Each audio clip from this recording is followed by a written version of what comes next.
Hi, so for today I want to tell you how to become master at negotiation skills. Being English your second language, you need to master like all this vocabulary, have this advanced fluency, master pronunciation, all of these things, and you think, okay, it's never going to happen for me. I'm here to tell you something very different, that you can actually do it. You can actually start to be a very effective communicator from an intermediate level of fluency. You think I'm crazy? No, it's totally possible, because it's more about the communication skills than the language. The language is a piece on the cake of communication. I'm here to prove to you that you can totally do it if you start also to acknowledge your strengths as an international communicator. I'm international communication coach, and I'm here to give you all the psychology and coaching based tips in order for you to become a global communicator, to get that international job, to step into working internationally. If you're a Spanish native speaker, if you're somebody that is really in this transitional moment, here I'm gonna give you all the little tips to boost that confidence and take you to that next. What does it mean to become master at negotiation? Most of us in communication, you know, this is a life skill. So we're going to encounter all different types of situations, maybe with your boss, at your work, but also at home, in your relationships with your friends. We are basically negotiation animals. We are negotiating every day at all times, and being good at it, it's a skill. You may think that you just go through confrontation or situations in conversation that are a little hard, and that's the way it is. But there is actually techniques, there are actually strategies that you can apply in order to make those confrontations much easier for you. I'm coming with a great recommendation on how to master negotiation skills from the book Never Split the Difference. It's La Barrera del No in español, and it's from Chris Voss. Chris Voss is a former FBI agent that now trains people in business and in other walks of life in negotiation. You may think, okay, but what does like negotiating in situations of crisis, like a rescue hostage situation in bank robberies or with terrorists, has to do with negotiation for business? Did you take her? It's in the manual. Now, are you going to tell me no again? No, I'm not. No, wrong answer. Eliminate no from your vocabulary, Farley. Never use no, don't, won't, or can't. All right? It eliminates options. The only option that leaves is to shoot someone. Understand? Yes. Yes, good. See, yes is good. If you say no again, I'll kill somebody, all right? Now let's practice. Can I see a priest? Let's not. You know what? Can we just like talk? You wanted to talk? We are talking. Now, can I see a priest? I'll see what I can do. That's good, Farley. Now you're learning. I'd like a submachine gun so I can blow everyone away. I'll look into that. Good. You're doing good, Farley. You ever cheat on your wife, Farley? No. Watch yourself. I'll kill someone. You ever cheat on your wife? Answer. I'll see what I can do. I'd have to think about that. I'll look into that. You ever, dress up like a schoolgirl and get your ass spanked, Farley? Danny, look. Okay, all I want to do is just talk to you. I am talking now. Did you or did you not ever dress up like a schoolgirl and get your ass spanked? I have to look into that, Danny. Oh, Jesus, Farley, you know, nothing against you dressing up like a little girl, but I didn't know that about you, Farley. Danny, you know, this is really unproductive. Unproductive? You're right, it is. So, tell me a joke, Farley. You know any jokes? No. No! You just cost someone their life, Farley! Game over! It has nothing to do one thing with the other. Well, Chris Voss actually says that there is a lot of things that are alike between among all of these situations, because the common denominator is that it's all about human behavior, it's all about human psychology, and one thing applies to the other. Like the things that you apply in negotiation with rescue hostages situations are actually very similar to what is needed in a business negotiation, like a deal or any kind of situation like that. Yourself and comply with what the bad guys want increases your chance of survival. So let's say you got ordered to go in a back room. you could look at the hostage taker and say, I'll do whatever you say, I'm Chris. You know, drop your name on them in a way so that you go from being a faceless person to somebody with a name. That increases the chances of your survival. Humanization. Whatever you can do to comply simultaneously, become more of a human being, because it's the opposite of what I was talking about before. If you're easier to kill if you've been dehumanized, you're harder to kill if you've been humanized. Anything you could do to humanize. I'm coming with 3 of the negotiation strategies that Chris Voss talks about, and also because this is a skill, it's all about muscle memory, you need to apply. So as you listen to these different techniques, the idea is that as you finish the video, take note, write it down, and start applying it in conversation. This is about application, and maybe at the beginning it feels a little strange, but it's gonna get better and you're gonna integrate and gonna start applying them basically as second nature. So let's start. The first thing that she refers regarding negotiation, that it's kind of the most important thing, has to do with tactical empathy. And the idea of tactical is very important here because he also makes the difference between empathy and sympathy.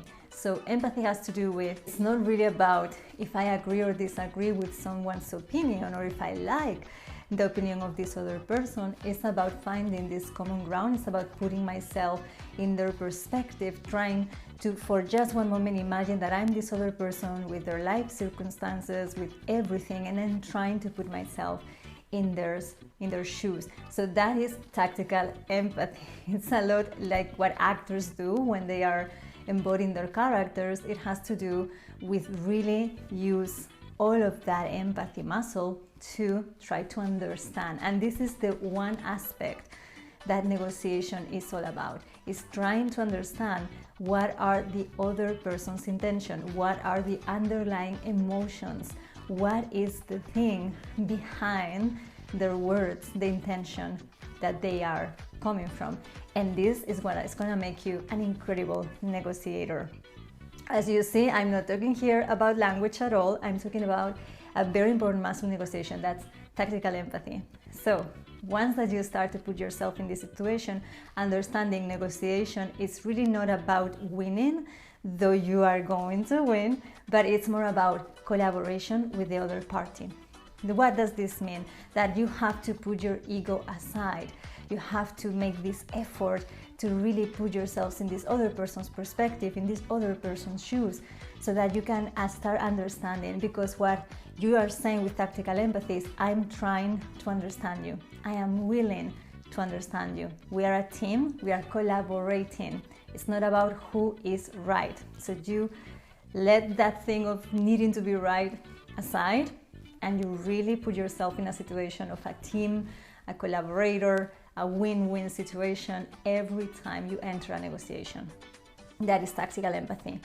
This is a huge and very important skill if you want to be better in negotiating in any situation. You know, this applies to business, it applies to life, it applies to all of your relationships. So the thing of tactical empathy, then you can apply it in proactive listening. And this is another thing that he talks about. Being proactive in your listening means that you are using this tactical empathy, and then you are expressing that in your communication. So for instance, there are 2 things that he mentions that I find really useful. One is called mirroring. It has to do with something called mirror neurons. There is a biological principle that tend to like what looks like us and dislike what is considered, like we consider different. We understanding that there is an unconscious bias going on because of this is very important for us as communicators. We can use this in our advantage. So for example, the mirroring technique has to do with this mirror neuron principle, that in order for you to use it, you imitate everything the other party is doing. So you imitate the stress patterns, the intonation, the speech, the rhythm, the tempo, everything, and especially the vocabulary. So you go for the 3 last words that the person is saying. So for example, you can say something like this. The person speaking to you tells you, let's go to the movies. Let's go to the movies today. And then you answer back, to the movies today? And in that way, you're also making an upward inflection, inviting with that a question, and inviting the other person to continue and respond. And that is the objective of also any negotiation, is to win time, so passing time is a huge tool in negotiation, because what you want is the other party to talk and talk and talk. And in order to do that, you are building rapport. And building rapport means that, because what we want is to really uncover the hidden real intentions of the other person, what he actually really wants. This gives time so the person talks, he reflects also in his or her own thoughts, because you are repeating them to him or her. This really helps in creating that place where the other person can even reflect about his or her own thoughts. That is the mirroring technique. It's really very, very useful in any negotiation situation that you may have. And now, the next one has to do with something that Chris Voss mentions as labeling. And labeling has to do with acknowledging the negative emotions of the other person. And this is a way of diffusing also those negative emotions. So instead of just denying them or avoiding them, you just go straight to starting from acknowledging them. You can use, for example, it like this. You can say, I'm sensing that you are concerned about this issue. It's like you are a little bit worried about what's going to happen, or it seems that you're a little frustrated with this. So in that way, you're basically, as you see, acknowledging the negative emotions, diffusing those emotions, and it really helps to the other person feel seen and heard, and you're trying to understand their perspective instead of, for example, saying, what do you mean with that? Because if you say something like this, it may cause defensiveness and reaction in the other person. Understanding to use these simple strategies may be an incredible way for you to negotiate and handle very difficult conversations or hard situations that you may have. Now let's go to one of the elements that also Chris Voss mentions is really important.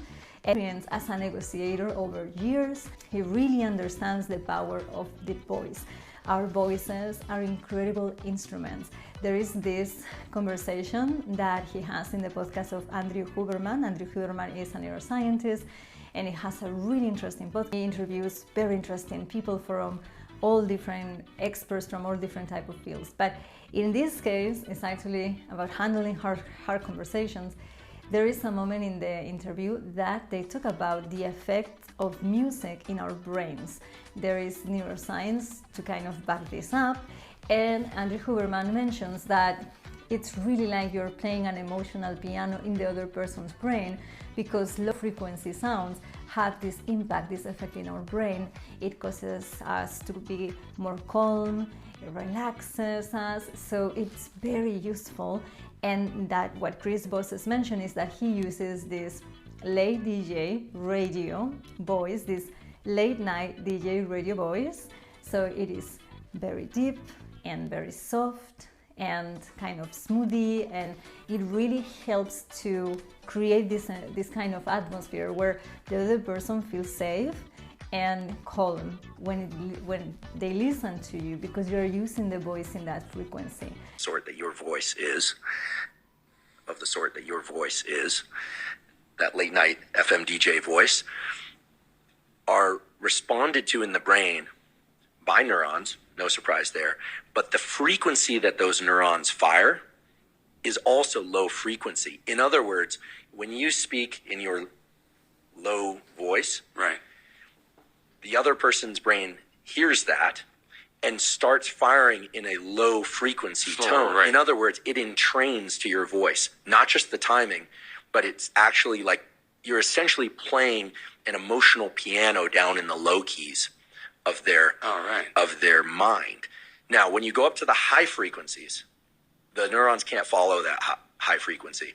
So there's something special about low frequency sound that actually changes the emotional tone. As you can see, our voices are incredible instruments that if you know how to use them, they really make people listen to you.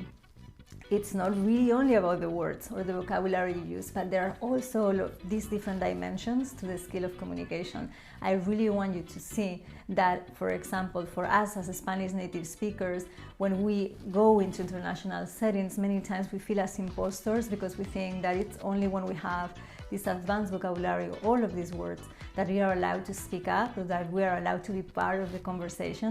As you can see, and I want that you see from these videos, is that communication skills have all to do with other dimensions. It's more about the heart of the communication, it's more about how you become a better human, and social skills, and that is 90% of the impact of your communication. To sum up, main techniques that you can use in negotiation: tactical empathy, putting yourself in the other person's perspective, letting time pass so that you're building the rapport and getting into the most important thing in negotiation: what is the intention of the other person, what are the underlying emotions of this other person. And for that, remember labeling, that it's acknowledging the negative emotion. Remember also how to use the mirroring, and as in all things with a skill like this, a skill of global communication, it's building muscle memory, it's about application. So what I recommend you is, now that you know these techniques, start applying them. I know at the beginning it's gonna be a little bit uncomfortable, but it's about starting to get familiar with them and start to use them in your real life. See what is the effect, and you're gonna get better at it. If you have stayed until the end of the video, I hope you have enjoyed it, and let's become better at negotiation, and I see you for the next one. Can I have some ice cream? No, buddy, it's almost time for bed. Don't let this happen to you. I'm gonna teach you how to get what you want from your parents. Let's do that again. Dad, I really missed you today. Can we share a bowl of ice cream and talk about our day? Sure, buddy.